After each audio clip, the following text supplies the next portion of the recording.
Okay, what's up for another upload today? Yes, doing a double upload because I was supposed to get some content out over the weekend, but I was busy with school stuff and other things, just like college stuff.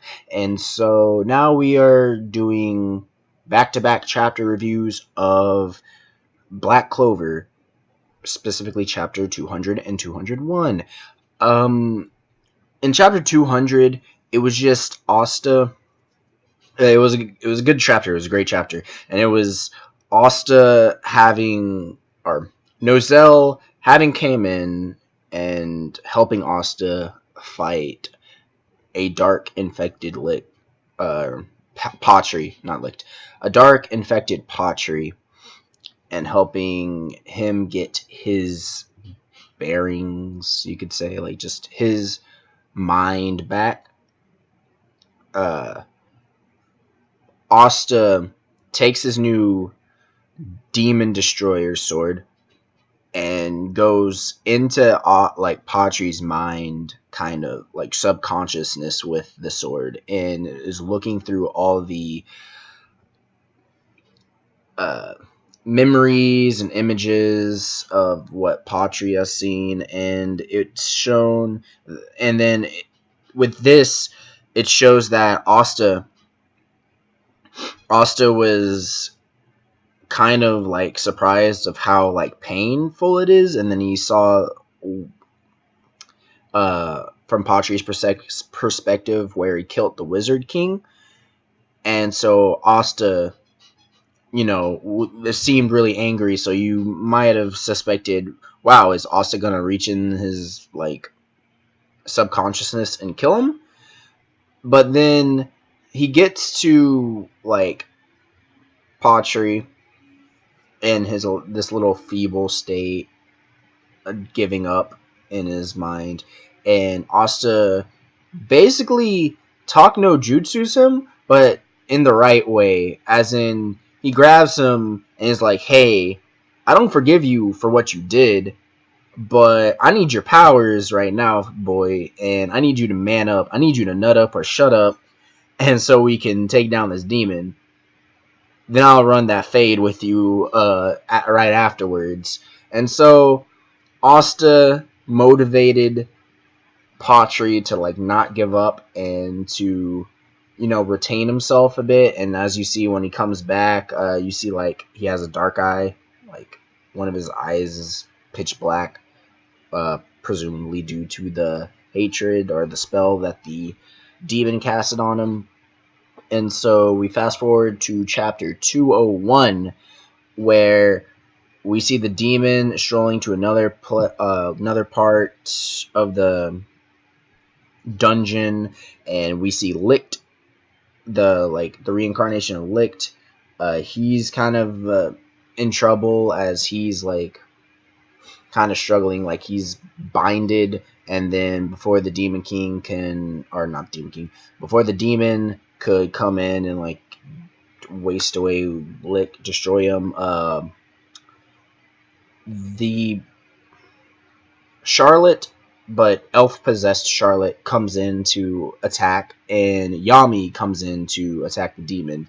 So Yami and Charlotte was fighting for a minute, and it was a really good fight. Yami's saying how he would be really mad if Scratch lands on Charlotte's body. So I guess this is the writer not just showing that how he or Yami has feelings maybe for Charlotte, or secretly cares about her.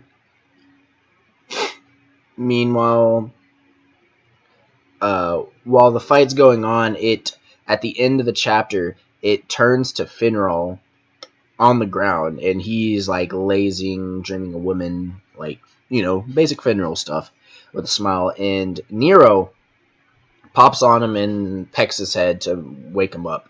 And the biggest bomb of the last two chapters was dropped, and how the Nero basically just talks. he utters words, and everyone's been going crazy. So now maybe the theories are right, and how Nero is secretly the first Wizard King in disguise as a bird, or got transformed as a bird through a spell. We don't know. Uh, so maybe he's going to find a way to get like resurrected or turn back to his original form, and then fight the demon. Uh, but what leads an interesting question is, if the demon gets defeated, but in the first Wizard King, presumably Nero is still alive, or after that battle, then will he just be all like, "Hey, I'm taking back over from Julius," and then it causes Asta and Yuno to keep on like striving and grinding for that position, which could be a way to like prolong, because I don't think this is going to be the last arc. Because if this was the last arc, there would be so many leftover questions. There would be, what happened to Diamond Kingdom? Why did Diamond Kingdom just suddenly not keep on invading? What about Heart Kingdom? We haven't seen anything about the Heart Kingdom. All we know is the Clover Kingdom's at war with them. And what about the Spade Kingdom? All we know is the Clover Kingdom is at war with the Spade Kingdom. Like, all the wars are all the kingdoms are at each other's throats. What about? And then you can also ask, what about the Land of the Sun? Because I feel like they're going to do something with Yami's homeland, and have a whole arc where, does Yami want to go back to his homeland and leave the Black Bulls? I feel like that's going to be an arc. And just what about dwarves? What about the dwarves? Where are they? Because Charmy's half human, half dwarf, so it's like other mythical creatures besides elves still exist. So where are they? You could do stuff with that in like just laters. So I feel like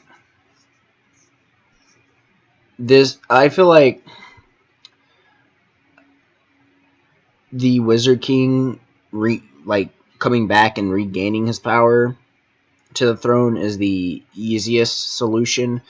And other than that, like, who else would get the throne? Like, Merrily Iona, which I feel is like the number one pick, and I wouldn't really mind. It would be like the first Wizard Queen, which would be pretty funny, and because it's like, oh well, we have Fuegolian to get it, because Fuegolian could get it, and then Merrily Iona would lead the Crimson Lion Kings, or Merrily Iona will Big Sis Leo will become the first ever Wizard Queen, and Fuegolin will still lead the Crimson Lion Kings.